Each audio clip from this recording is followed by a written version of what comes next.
There's a big risk with AI-generated content, which is not flagged or identified as such, having the capacity to mislead people to think this is the actual voice of this politician. This is an actual video that represents that this thing happened, where in fact it was generated by using artificial intelligence technology, what we call deep fakes.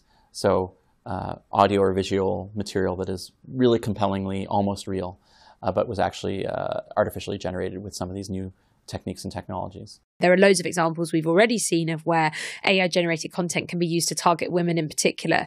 I think when it comes to disinformation, I always say that actually some of the simple tactics are still very effective for spreading disinformation. Just a meme or a video or a post. You don't actually even need AI at this point. It's getting easier and easier to make more and more compelling images that are clear and kind of obviously real looking to most people when they aren't. With audio, it's also something very, very difficult to identify as being fake if it's a well-done audio fake, which in itself causes its own issues. And what my biggest fears is what starts happening isn't so much that it tricks people into believing stuff that isn't true, but it creates permission structures for people to ignore stuff that is true. It's really hard to verify and debunk audio because the tools around forensics on it are not as advanced. And at the same time, you only have the audio signal. You don't have other visual material that you get in a photo or a video to try to figure out place, to try to figure out timing of it. So I think audio deepfakes present a really big challenge.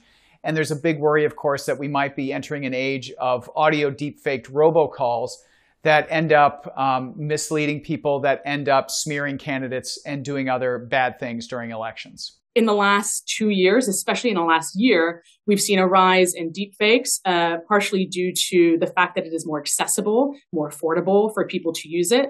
And as well, we've also seen AI used to proliferate content. I'm not talking necessarily content of imagery, but text. So what used to be things that readers could instinctively understand as, that doesn't sound like someone who is really having that language as a mother tongue like I do. Therefore, maybe I don't really trust that.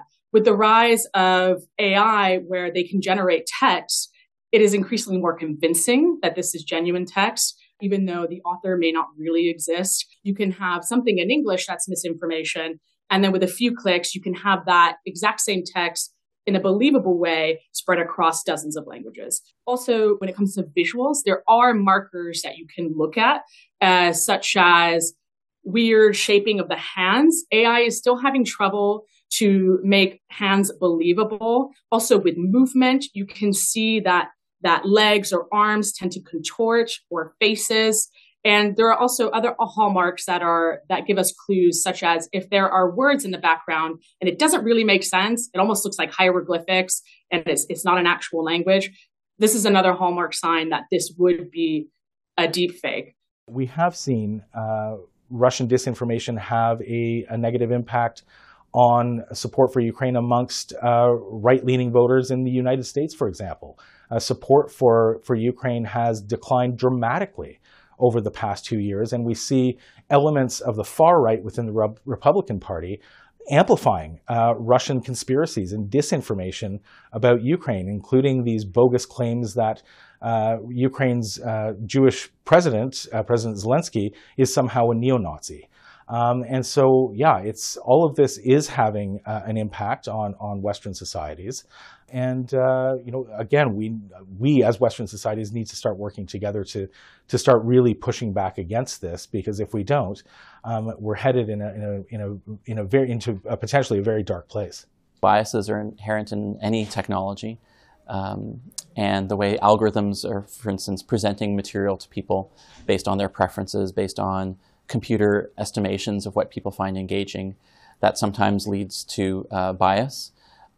If you have artificial intelligence systems, for instance, that are looking to classify images or classify text and make recommendations based on that, sometimes they will have bias. Sometimes they will be more likely to misidentify certain faces, to suggest words or images back that are based on certain things that the programmers, who are not necessarily as diverse, have reflected in those programs. One of the things that we know that around political mobilization is that people are more likely to focus on those areas where they think people are more likely to vote. Campaigns are going to put more attention and resources in those physical locations or those communities where the pool of voters is more likely to actually go out and vote. That itself can be reflective of bias. Politics is a pretty bare-knuckle sport at times, but we're going to have to call out those people, those actors who are using deepfakes and other generative AI-generated images and text and video that are really about damaging and tearing down. We're going to have to call that out and say that's inappropriate.